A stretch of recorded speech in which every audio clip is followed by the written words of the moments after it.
So I started working on it in 2011, but I clearly remember 2014 February.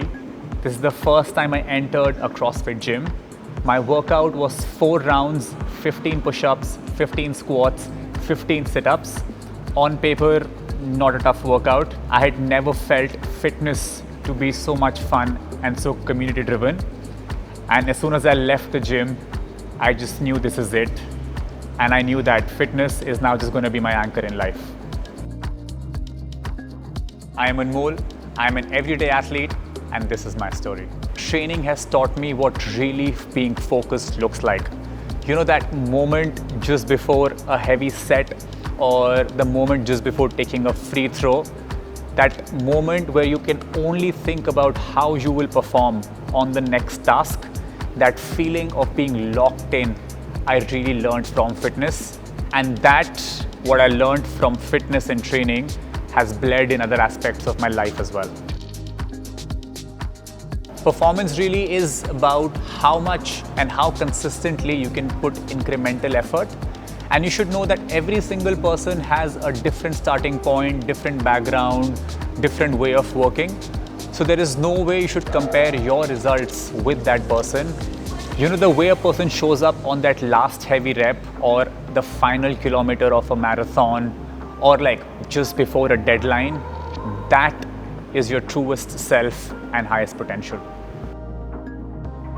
So I've been coaching for about 8 years now, and what I've learned the most, or who I've learned the most from, are beginners.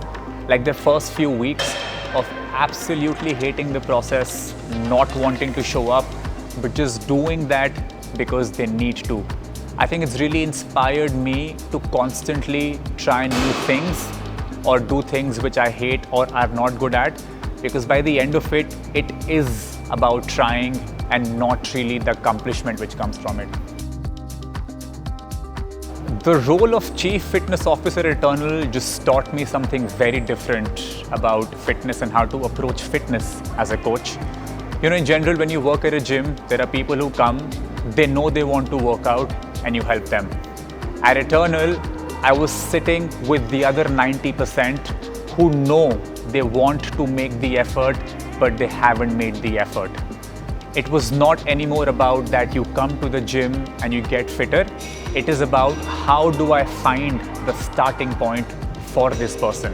So I was there for almost 2 years because we were able to create so many starting points, because we were able to create so many cohorts, and because we were working with people who had similar lifestyles.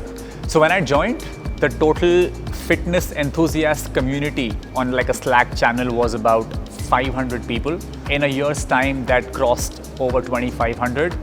The total number of people who were coming to the gym every month at the Zomato office were about 300. In a year's time, that became 900. Not because everybody decided to be motivated one day, but because you need somebody to reinforce the idea of being healthy. You need somebody to tell you what your starting point could be. So currently I'm prepping for High Rocks Doubles Pro with my younger brother.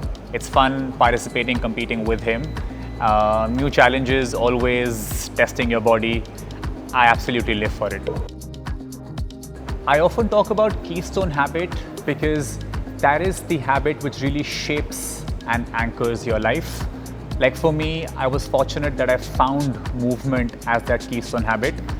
So if tomorrow I wake up with $1 billion in my bank account, of course, it'll give me liberty and access, but my true satisfaction will still come from spending that hour playing basketball or that hour chasing the next fitness goal.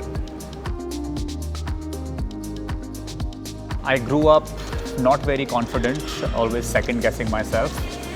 But with movement, it gave me a lot of self-confidence, not the loud, arrogant kinds, but the quiet, subtle confidence in myself about my capabilities and the honest effort I have put in. And that over time has also helped me be better at work and also have better relationships. So fitness for me 10 years ago was a lot about personal performance, and now it's more about being in a good community, training and being around good people, and also achieving anything with somebody else. So, I didn't become a coach because the path was going to be easy. It absolutely hasn't been. But the entire process of getting up, showing up, failing, trying again, every single day, that really changes and pushes you. And for every person who wants to do that, I wanted to be capable to assist them. Hard work shows, I think these 3 words mean exactly what they stand for. There is never a shortcut to achieving the right thing for your body. If you've put in the effort, if you've made the effort of not going out, made the effort of showing up every day, there is no way it will not show in the outcomes you want.